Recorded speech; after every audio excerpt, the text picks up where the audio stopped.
আজ শেষ হলো 12তম জাতীয় এসএমই পণ্যমালা 2025, যেখানে 400+ স্টলে দেশীয় পণ্যের রং, বৈচিত্র্য আর উদ্যোক্তাদের স্বপ্ন একসাথে দেখা গেছে। বাংলাদেশের নানা জেলার উদ্যোক্তারা তাদের সেরা পরিবেশ বান্ধব, সৃজনশীল ও দেশীয় পণ্য নিয়ে এই মেলাকে করেছেন প্রাণবন্ত। কারুশিল্প, পোশাক, হোম ডেকর, খাবার, গয়না, লাইফস্টাইল পণ্যের সমাহার আমাদের আবারও মনে করিয়ে দিয়েছে এই শিল্পকে।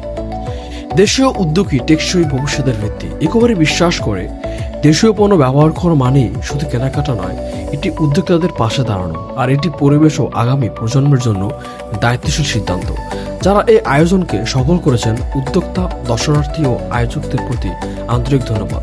বিদায় এই আয়োজনের, কিন্তু আমাদের প্রত্যাশা এমন অনুপ্রেরণামূলক এসএমই মেলা আবার ফিরে আসুক, আবারও নতুন সাজে, নতুন ভাবনায়, আরও শক্তিশালী উদ্যোক্তাদের নিয়ে। দেশীয় উদ্যোগকে শক্তি দেয় ইকোবারিয়ার সাথে করি টেকসই বাংলাদেশ। আল্লাহ হাফেজ।